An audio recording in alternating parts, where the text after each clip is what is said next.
This stack of raw pine timber is about to become a permanent freestanding pavilion. But turning dimensional lumber into a rigid structure requires more than just fasteners. The craftsman begins by establishing a perfect square edge on every beam. The miter saw's blade drops, severing the factory ends to create a clean, predictable baseline for the joinery to come. Precision at this stage dictates the strength of the entire build. Even a fraction of a degree off square will magnify into massive gaps once the frame is erected. By locking the wood against the fence, he guarantees a consistent 90-degree cut across every load-bearing post. The fresh ends reveal the tight grain of the pine.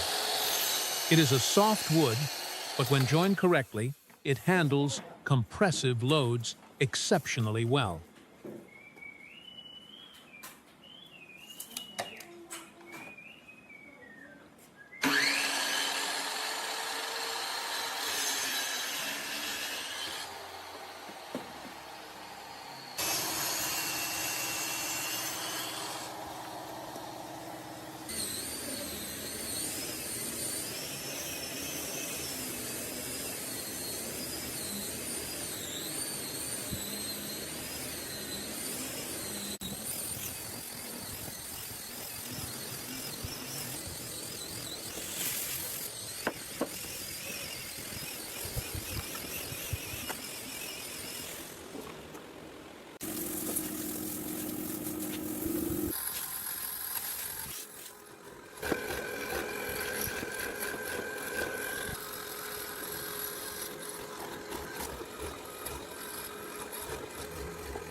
Moving to the heavy timbers, a hollow chisel mortiser punches deep into the wood.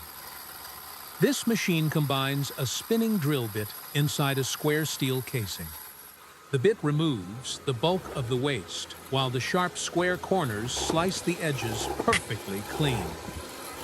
It creates a deep, uniform cavity called a mortise.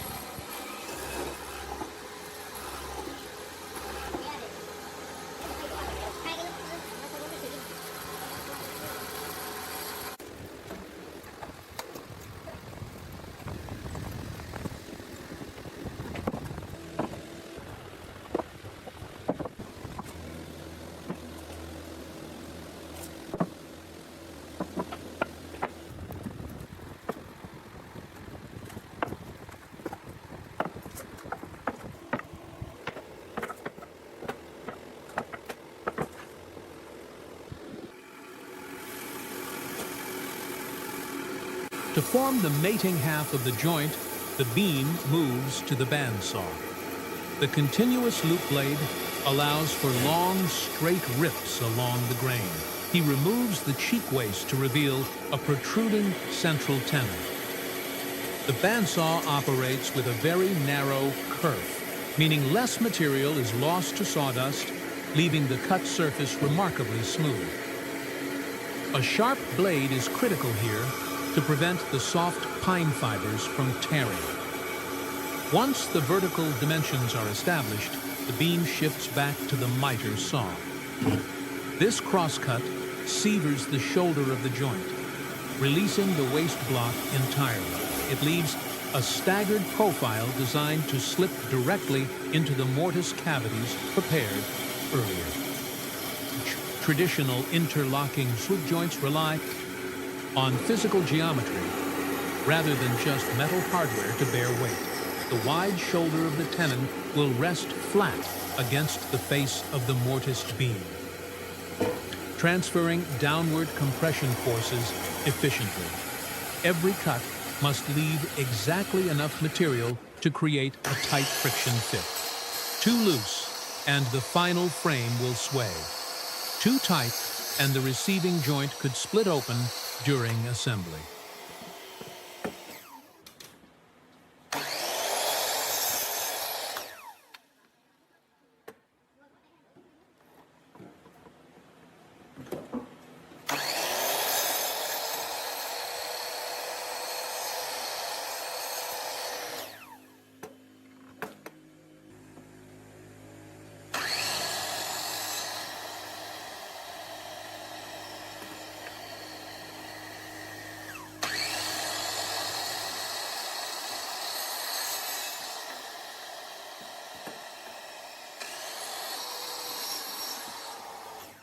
A pass over the table saw cuts a continuous longitudinal groove into the beam.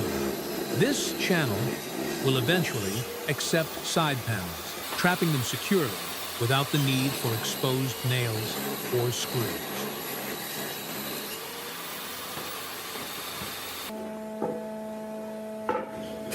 Assembly begins with a generous application of wood glue spread deep inside the joints.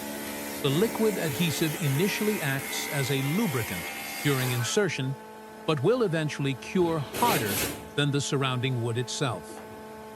A wooden mallet drives the crossmember fully home. The tight mechanical fit of the tenon, backed by the chemical bond of the glue, creates an immovable connection.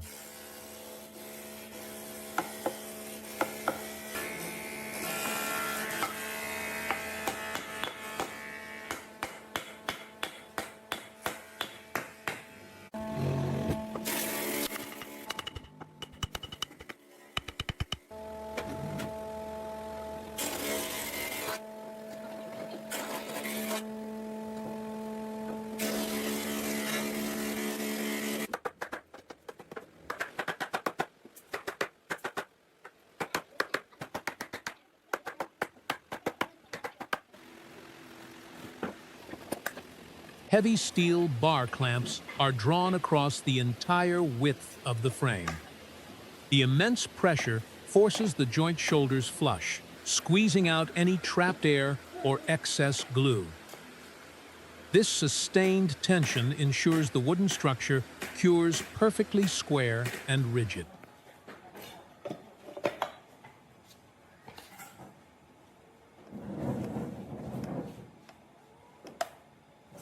Work shifts to the primary vertical posts. The mortising machine plunges through the timber, clearing out deep rectangular slots. The depth stop on the machine guarantees every mortise terminates at the exact same depth, preventing weak points in the supporting columns. Removing this much core material requires the outer walls of the post to remain thick and structurally sound. These cavities will soon anchor the heavy horizontal beams of the roof skeleton.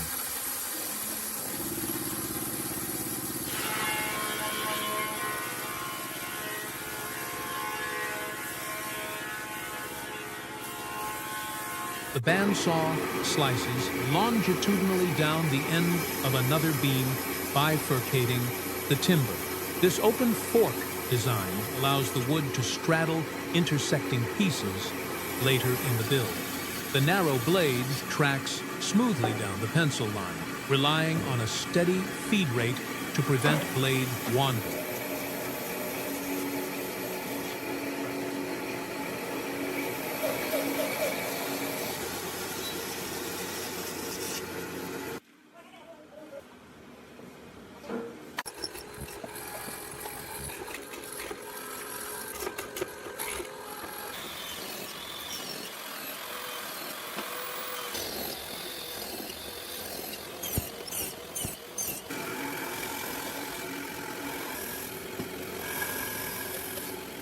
To soften the hard visual lines and prevent splintering, a router shapes the exposed edges. The high-speed spinning bit cuts a decorative chamfer along the length of the timber. Relieving these sharp 90-degree corners makes the final pavilion safer to touch and more resistant to impact damage.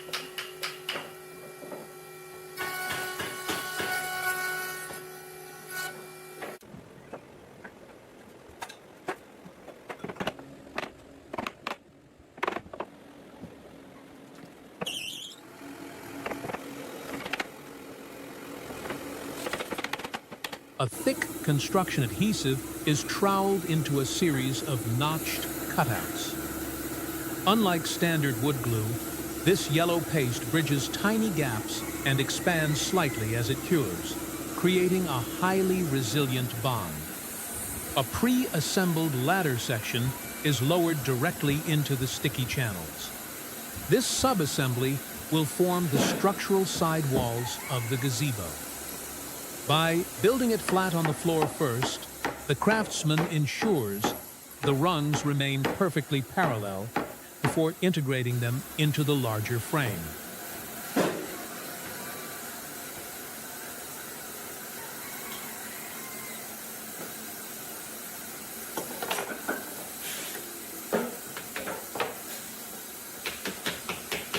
A long top plate is positioned to cap the side wall. Carefully aligning the mortise and tenon joints simultaneously requires patience. A few firm taps lock the beam down, tying the entire side structure together.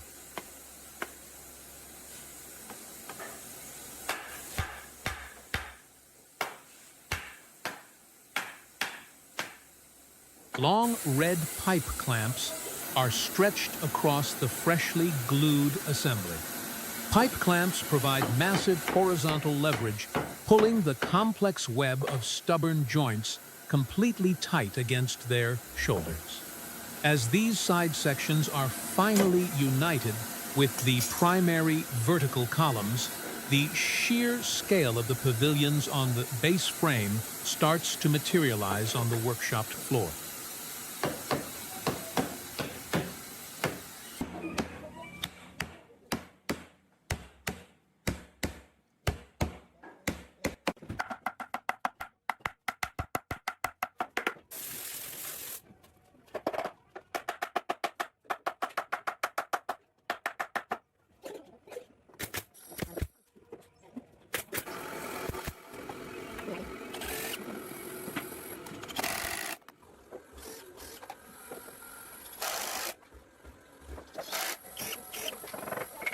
With the base frame now standing upright, construction moves vertically.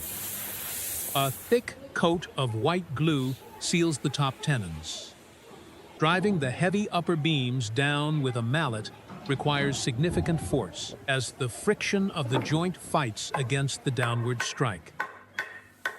This tight tolerance is exactly what gives the upper skeleton its lateral stability.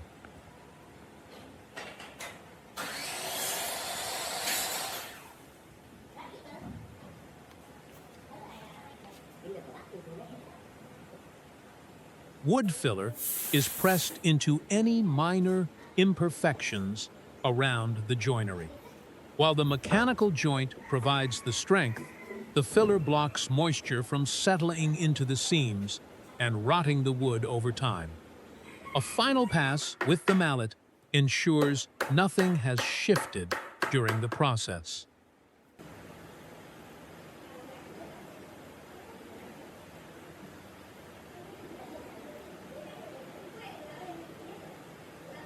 Two men lift the pre-assembled roof plate directly onto the standing columns. Hoisting it as a single rigid unit is much safer and more accurate than trying to build it at height.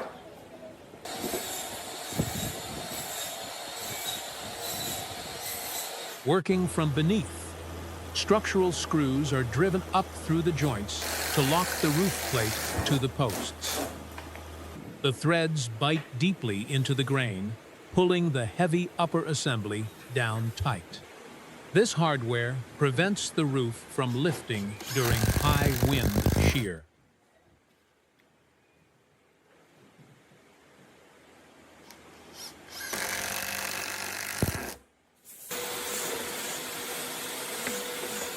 To support the pitched roof, heavy timber is fed into the bandsaw to create angled rafters. The thin blade easily navigates the thick stock, establishing the precise slope required to shed rainwater effectively. These specific angled cuts will dictate the final pitch and visual profile of the entire upper canopy.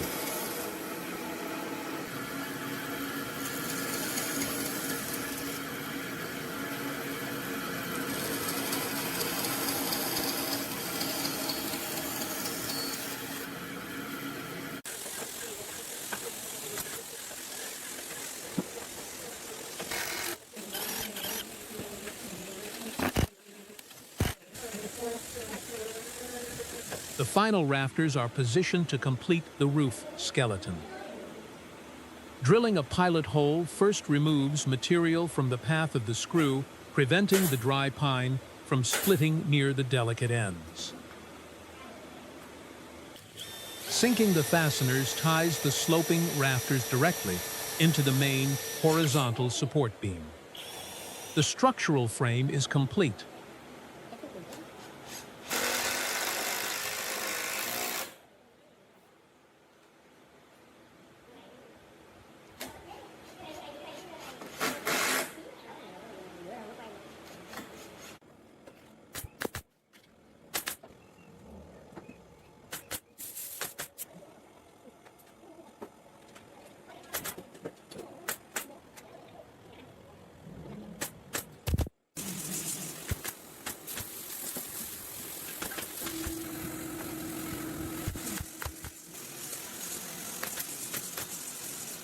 With the decking panels laid, a pneumatic nail gun speeds up the fastening process. Firing brad nails through the roof boards into the rafters below binds the entire canopy together. This layer of wood adds immense shear strength to the structure.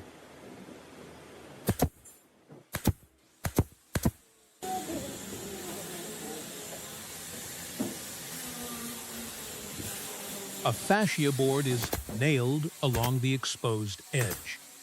This trim not only finishes the visual line of the eaves, but protects the vulnerable end grain of the roof boards from weather damage.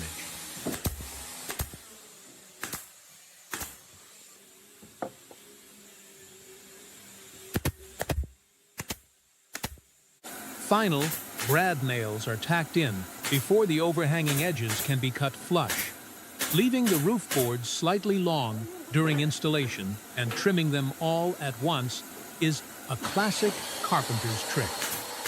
It guarantees a perfectly straight, uniform edge line across the entire span.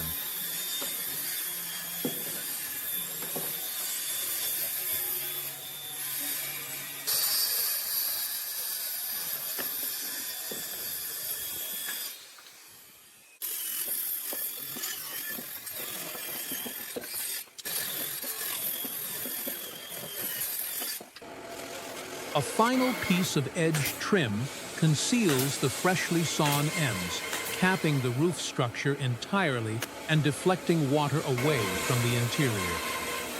With the canopy complete, work descends to the floor deck. Long pine planks are laid side by side across the base joists.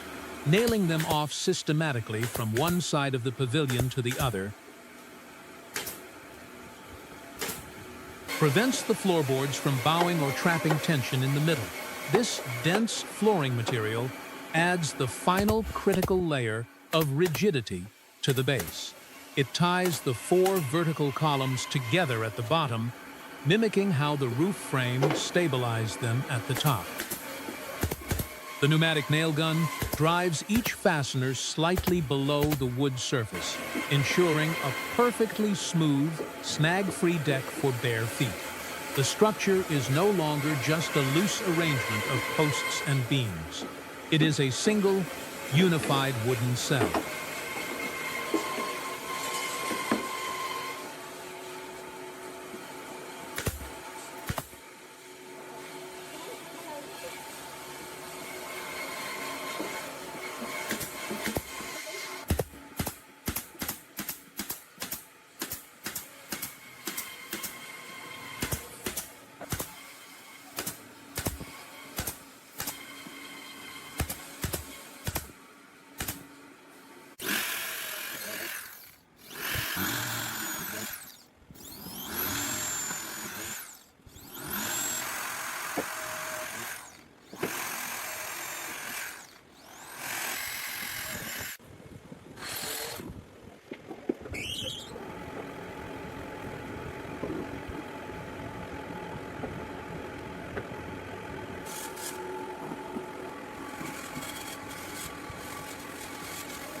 The pavilion is designed for more than just shade.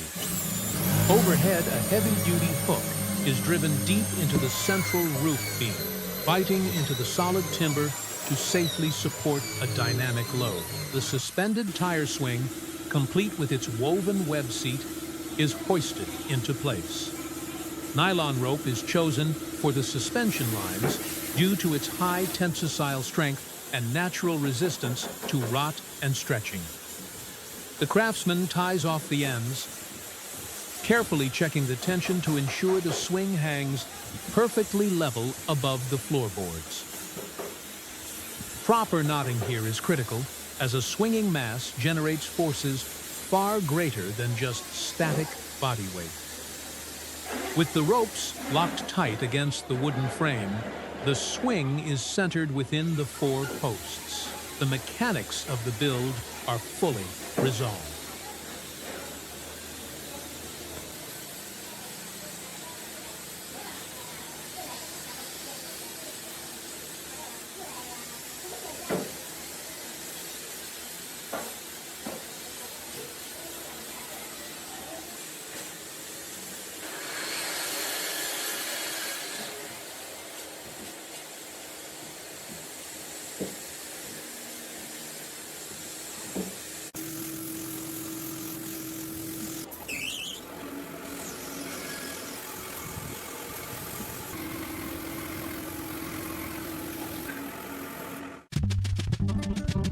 A fresh coat of protective spray Fish-It now seals the exposed pine against the elements.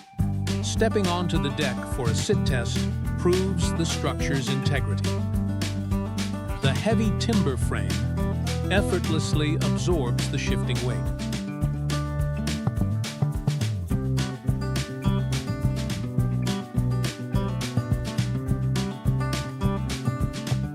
Nestled into a quiet courtyard, the raw lumber has been entirely transformed.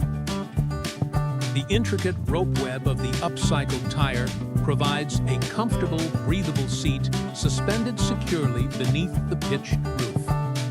The clean lines of the wooden joinery stand in sharp contrast to the surrounding greenery. Every mortise, tenon, and glued seam works together quietly in the background.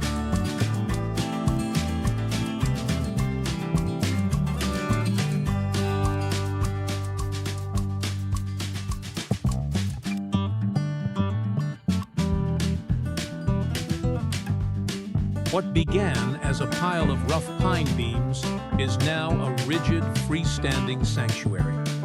The craftsmanship guarantees it will endure the weather and the dynamic forces of daily use. Good design doesn't just occupy a space. It creates a place to pause, reflect, and enjoy the rhythm of the day.